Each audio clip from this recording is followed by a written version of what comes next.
For centuries, the Western world has been taught to fear the end. The apocalypse, in the Christian imagination, has always come cloaked in fire, destruction, and divine punishment. Sermons about the end times became tools of psychological control, weaponizing fear of hell and eternal damnation. Matthew 24 is quoted endlessly. Wars, plagues, earthquakes, signs of an imminent end. But what if we've misunderstood these messages? What if the real apocalypse isn't a cosmic event, but an intimate process? What if judgment doesn't fall from the sky but rises from the heart? The Ethiopian Bible preserves a radically different view, one that doesn't shout, it whispers. And it might just change everything we believe about the end.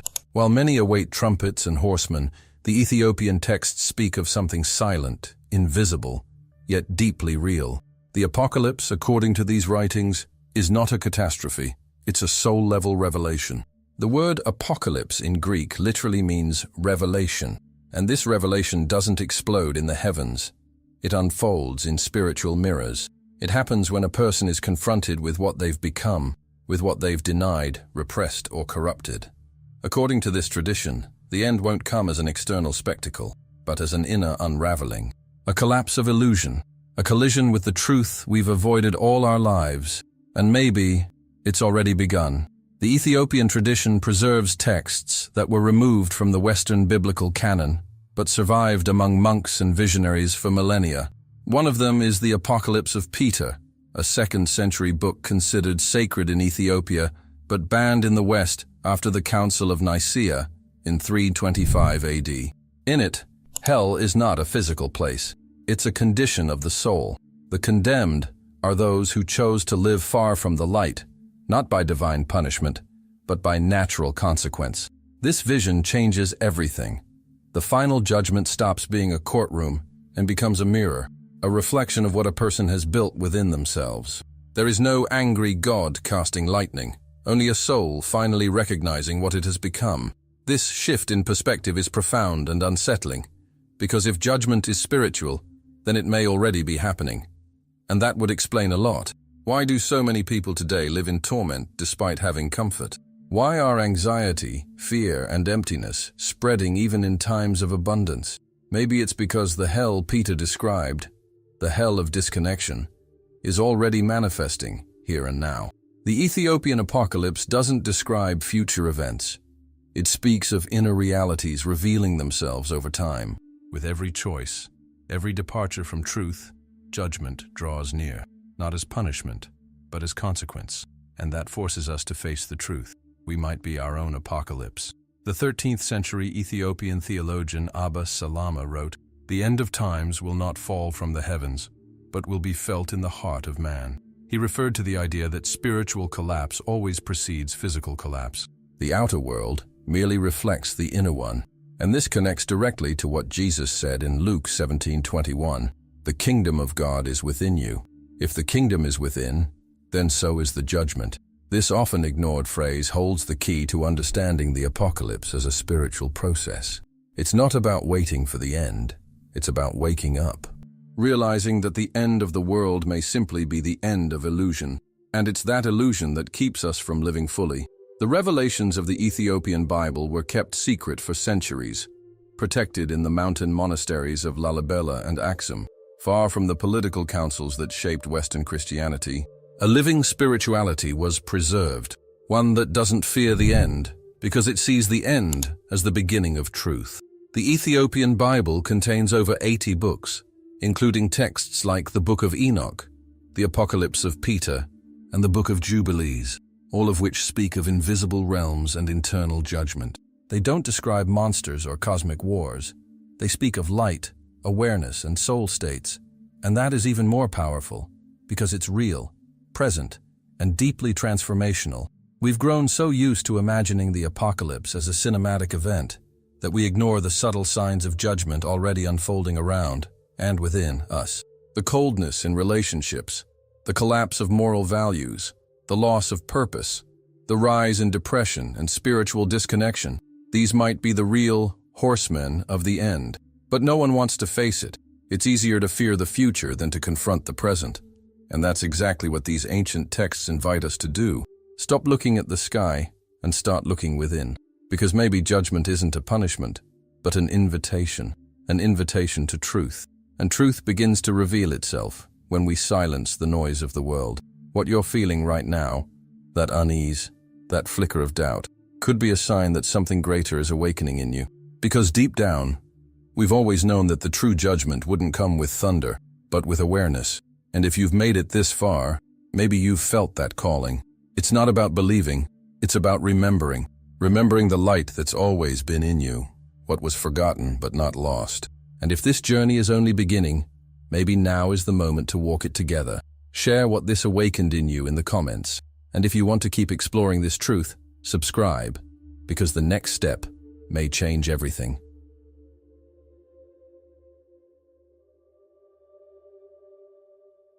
From a young age, we were taught to picture hell as a place of eternal fire, where souls scream for mercy in a bottomless pit.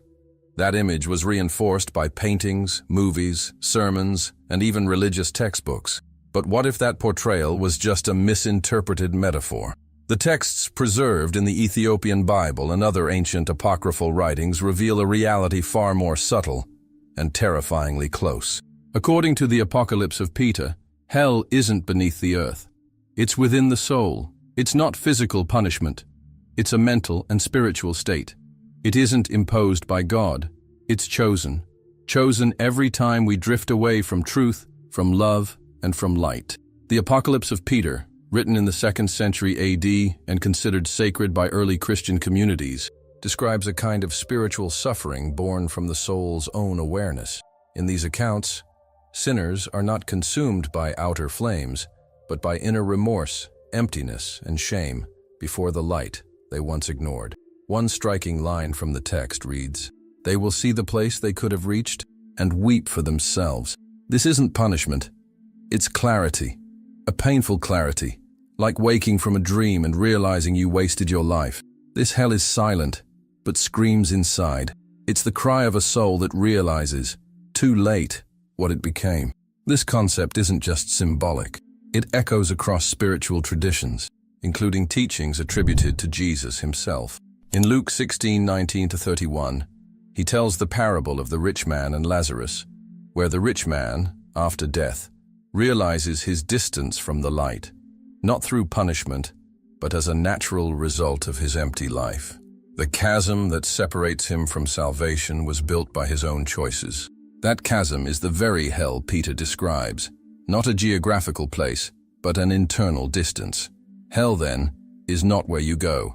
It's what you carry, here, now, and that changes everything. Because if hell is within, it could already be happening. Imagine being surrounded by people but feeling deeply alone. Having everything you want but still feeling empty. Having a voice but no words to speak. Having freedom but no direction. These are the symptoms of the hell described in the apocryphal texts. A soul disconnected from its essence. According to the Book of the Secrets of Enoch, Ethiopian version, those who have forgotten themselves shall be given over to the weight of existence. That weight is modern hell. Depression, anxiety, guilt, confusion. It's not the end of time. It's the end of the living soul. And more people are experiencing it without realizing. The real question is, how do we escape it? The answer may not lie in external doctrine, but in the courage to look inward. The Book of Enoch, preserved in the Ethiopian Bible, describes a judgment carried out by angels of light, who show the soul all it could have been. This isn't about condemnation, it's about revelation. It's the moment the soul sees itself without masks, and that's where true repentance is born, not from fear of punishment, but from the pain of having betrayed one's own essence. This perspective is nearly absent in Western theology, which prefers rigid doctrines and external judgment. But what if real hell is simply forgetting who we are? What if judgment is forced remembrance? If this view is true, and so many ancient texts point to it, then we've misunderstood the apocalypse for centuries. Instead of fearing monsters and flames, we should fear the numbness of the soul, the state of living without purpose, awareness, or connection. In the Gospel of Thomas, verse 70, Jesus says, "If you bring forth what is within you, what you bring forth will save you. If you do not bring forth what is within you, what you do not bring forth will destroy you." That inner poverty, is hell in disguise, and many live in it while smiling on the outside. It's an inner abyss, a place where the soul's light has gone out. But the good news, that abyss can be reversed if we remember. The key lies in daily choices, in quiet thoughts, in unseen actions. The Ethiopian apocalypse shows us that judgment is ongoing, and we are always standing at the edge of heaven or hell. Not after death, but now. The soul is constantly being shaped, tested, and weighed, and that process is invisible to the world, but deeply felt by those who still hear the inner voice. Ethiopian tradition reminds us that hell is not a place, it's a distance, and every step toward truth closes that distance. Every act of light pulls us from the edge. Hell begins to dissolve when the soul awakens, and that awakening has already begun. Maybe the most terrifying version of hell isn't the one religion describes, but the one the soul feels when it can no longer remember who it is. That is true torment, the loss of essence. And if this chapter touched something in you, if a forgotten part of you was stirred, that may be a sign that your soul is still alive. There's no need to fear judgment, only to listen to the call. Share what resonated with you in the comments, and if something inside you began to awaken, subscribe to continue this journey, because in the next chapter we'll reveal an even deeper truth. Salvation is not what you've been told. For centuries, salvation has been portrayed as a reward for the obedient, a prize for those who follow religious rituals to the letter. It became a currency of fear, a system of control. But the apocryphal texts preserved in the Ethiopian Bible and the earliest Christian communities suggest something radically different. They speak of a salvation that doesn't require intermediaries or institutions, but an inner awakening. In the Gospel of Thomas, verse 3, Jesus says, "If what is within you is not within you, what is outside will destroy you." That phrase already points to a personal, intimate salvation, one born from consciousness, not blind obedience. Contrary to what many were taught, Jesus never promised salvation like handing out a ticket to paradise.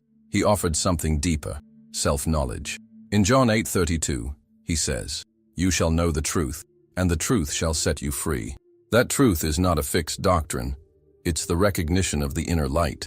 Ethiopian tradition reinforces this idea, teaching that salvation is not a post-death reward, but a spiritual state that can be achieved in life. The Book of Enoch, Ethiopian version, chapter 39, speaks of men of light who walk among the living, showing that salvation is a state of awareness, a state of remembrance and reconnection. So why was this truth hidden?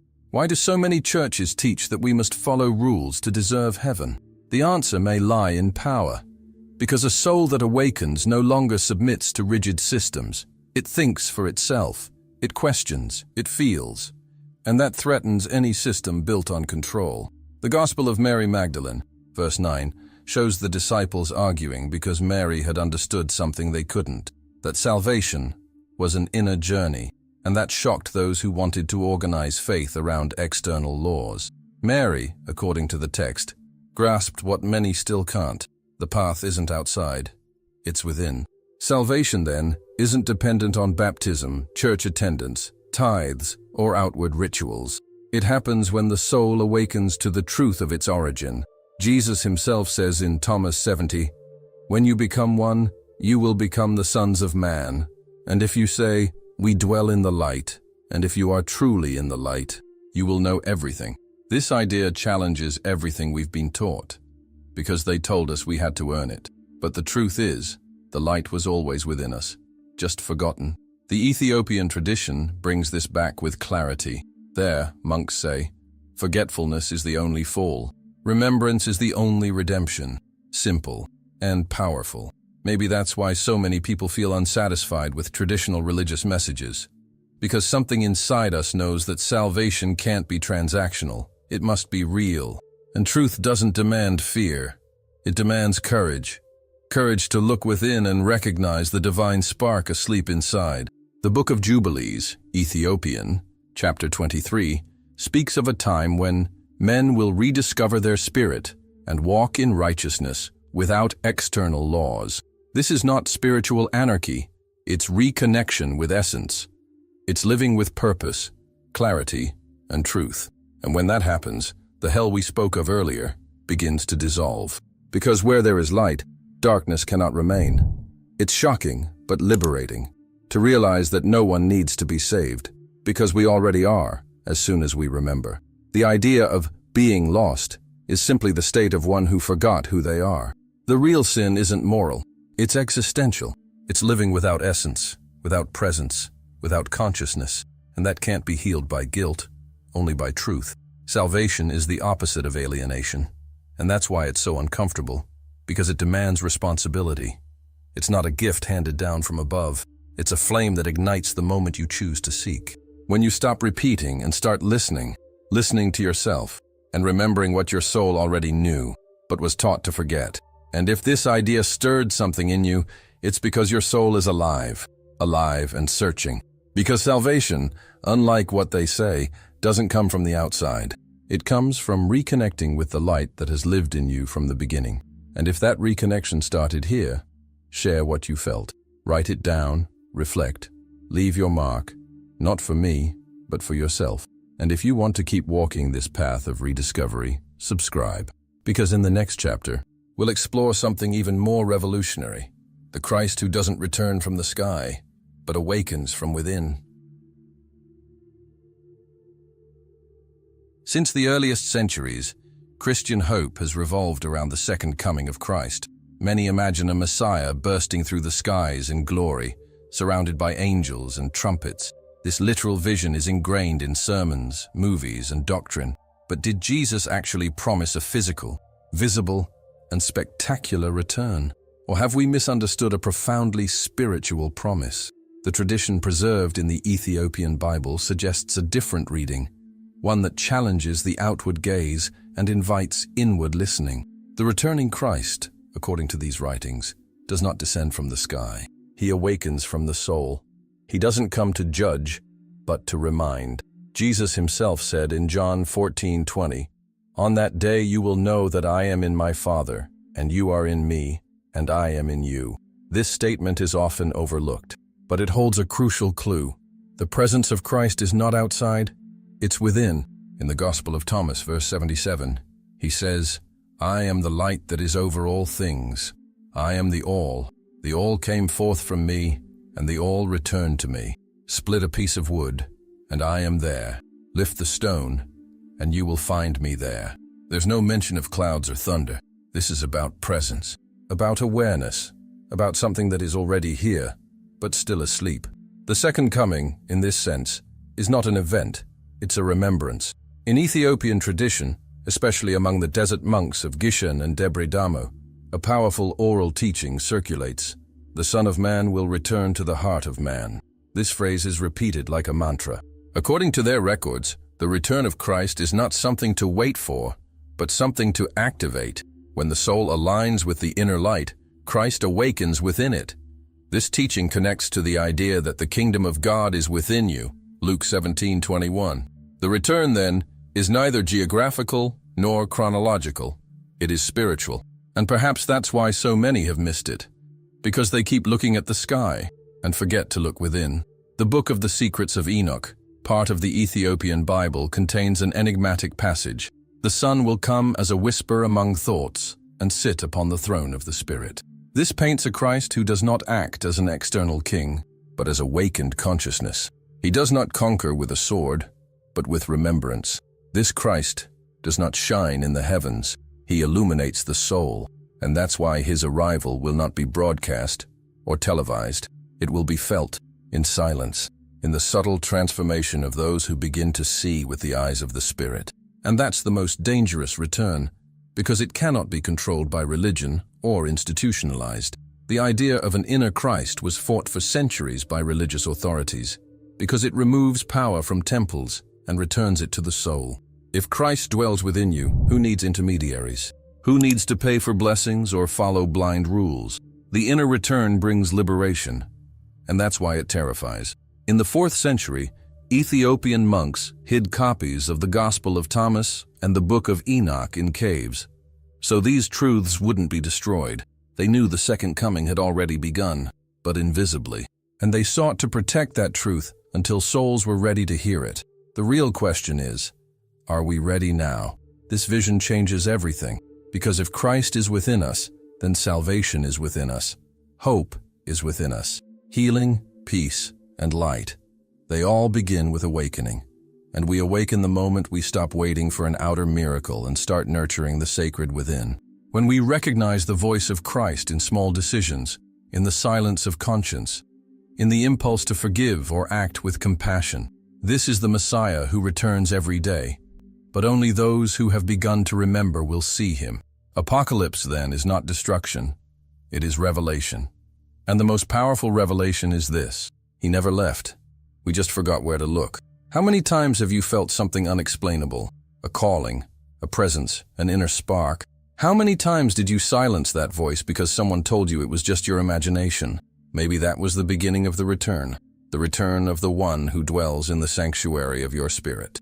And if this chapter awakened something in you, a memory, a flame, a forgotten certainty, write it down. Share what you felt, because this is the real sign that he is coming back.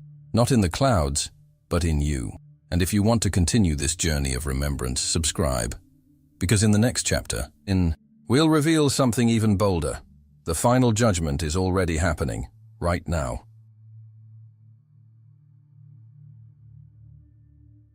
Most people believe the final judgment will be a dramatic event. Millions of souls summoned, angels with giant books weighing deeds, and an angry God deciding eternal destinies. But that image is a later construction, shaped by centuries of fear, religious politics, and literal interpretations. In the texts preserved in the Ethiopian Bible, judgment is not a future event. It is a present reality. It doesn't happen in a celestial courtroom, but within the soul's consciousness, and that changes everything. The Apocalypse of Peter, for example, describes a judgment that unfolds as the soul begins to recognize itself. The light does not accuse, it simply reveals what was hidden, and that light is already on. According to the Book of Jubilees, Ethiopian, chapter 23, the time of judgment will come like a silent wind, and those who feel it will see their own reflection. This means judgment needs no fixed dates. It manifests in the moments when we're confronted with the truth about ourselves, our choices, our deviations. When awakened, the conscience becomes both a mirror and a scale. It reveals, it weighs, and this is what defines spiritual judgment: the soul's ability to see itself without masks. There's no throne, no sentence, just revelation, and when it comes, it can be more powerful than thunder in the sky. Among the oral teachings of the Ethiopian monks of Debre Libanos, there's a phrase passed down for centuries: every act carries its mirror.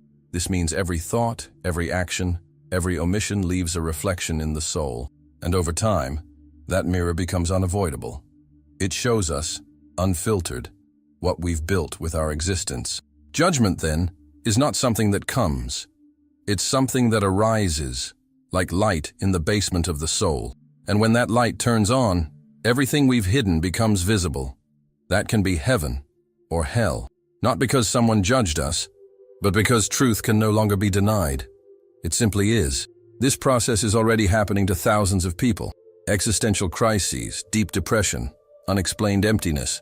All these may be signs of a soul being confronted with its truth. In the apocryphal Gospel of Bartholomew, partially preserved in Ethiopia, there's a story of a soul that, upon death, finds no demons or fire, only the echo of everything it had silenced. I was pursued by myself, the text says. That image is devastating, because it shows that true torment doesn't come from outside, but from what we refuse to face. And that torment begins long before death. It begins when we stop listening to the soul. Ethiopian tradition teaches that judgment intensifies the farther we drift from truth. Every lie we tell, every value we betray, every intuition we ignore, all of it accumulates, and the soul feels it. It may not know how to name it, but it feels it. That's why so many live in restlessness, even when everything seems fine, because the soul knows, and it responds, not with wrath, but with the absence of peace. In the book of Enoch, chapter 91, this is described as the inner night that invades those who stray from the light. This night has no stars, no silence, only noise and confusion, and it grows until the soul chooses to remember who it is. That's the turning point. Spiritual judgment is not punishment. It is restoration. It doesn't come to destroy, but to reveal. And that revelation is the beginning of healing. Because when the soul sees its own face and acknowledges its errors, something profound can change. True repentance doesn't come from fear. It comes from recognition. It's the moment we realize how deeply we've wounded ourselves by living in untruth. And in that moment, judgment ceases to be a sentence and becomes a rebirth. That's the beauty of the forgotten texts. They speak of a God who doesn't punish, but mirrors, and of a Christ who doesn't condemn, but invites. Invites us to awaken. And awakening is the true judgment. If all of this is true, then you are already being judged, not by a superior being watching from the heavens, but by your own soul trying to wake you up. Every sleepless night, every strange shiver, every inner scream, it's judgment knocking at the door. Not to condemn you, but to remind you. And if this message stirred something in you, something you can't quite explain, maybe that's the sign. Leave a comment and share what it awakened in you. Let your consciousness speak. And if you want to keep uncovering this revelation that has already begun, subscribe. Because in the next chapter, you'll discover something even more disturbing. The end of time has already begun. The world anxiously awaits the so-called end of times, as if it were a date marked on the cosmic calendar. Hollywood portrays it with tsunamis, meteors, and nuclear wars. Churches preach it through fear, linking natural disasters to divine punishment. But what if this end isn't external at all? What if the true apocalypse is already happening within? The Ethiopian Bible and apocryphal texts reveal that the end of times is not the end of the planet, but the end of humanity as we know it, the end of a sleeping consciousness. And this transition, silent, invisible, and deep, has already begun. Few have noticed, because it doesn't tear down walls, it dissolves certainty. The Book of Jubilees, chapter 23 says, "In the last days, the hearts of men will grow hard, and wisdom will be despised." That description fits our time perfectly. Never have people spoken so much and listened so little. Spirituality has become a product. Truth has become opinion. Goodness has become performance. The signs of the end are not in the skies. They're in our souls. The loss of empathy, the collapse of human connection, the loneliness amid hyperconnection. All of this points to an end that has already begun. Not the end of the physical world, but the inner one, the world of essence, the world that sustains the spirit and is now in ruins. The apocryphal Gospel of Bartholomew, one of the darkest texts preserved in Ethiopian tradition, describes souls that wander in torment for having disconnected from truth before the end. They weren't destroyed by fire, but by indifference. One chilling line reads, "There were no trumpets, no light, only silence. And in that silence, I knew the end had already passed." That silence is what many people live today. A silence muffled by empty routines, endless distractions, and a system that teaches us to forget who we are. There are no meteors, there is forgetfulness. And when the soul forgets its origin, it collapses. A collapse that is invisible, but devastating. Ethiopian tradition calls this process the hidden end. Monks teach that the apocalypse begins when the eyes stop seeing what matters and the ears shut themselves to inner truth. The Book of Enoch, chapter 104, describes it precisely. In the end, many will have eyes but not see, ears but not hear, and they will walk like the living dead. That may be the most accurate image of our generation. People who walk, produce, consume, but no longer feel. Who know the price of everything, but the value of nothing.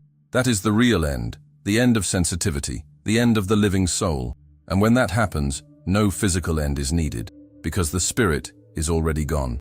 That's why the real question is no longer, when will the end come, but how much of the end is already inside us. Every time we accept injustice as normal, trade truth for convenience, or reject intuition out of fear, time runs out. The end of times, according to apocryphal texts, is a moment when light withdraws from within humanity. And that doesn't happen all at once. It's gradual. A thread of light dims every time we choose to survive instead of live. Every time we surrender to comfort instead of consciousness. That is the real apocalypse. Disconnection. And it's not coming. It's spreading. quietly, like a mist over the soul, but all is not lost. The same book of Jubilees states, "The righteous will recognize the time and rise, even if the world calls them mad." This means that even in the midst of collapse, there are those who awaken, who feel something is wrong, even if they can't explain it, who cry without reason, question without answers, search without knowing what for. These are the ones who have already begun to feel the end, not to fear it, but to overcome it, because the end can also be a beginning, a chance to reconnect. And maybe the true Messiah won't come from the sky, but in the act of remembering who we are. This awakening won't be collective nor spectacular. It will be personal, and it will happen in silence, in dark rooms, in lonely walks, in questions that refuse to go away. The Gospel of Thomas says, "The one who seeks will find, and when they find, they will be disturbed." Because awakening is not comfort, it is confrontation. It is seeing that the world ended inside us long before it ended outside. But it's also realizing that something else still remains, something that never died, something that still burns. If this chapter disturbed you, if something in you recognized itself here, then the end that began could also be the start of something greater.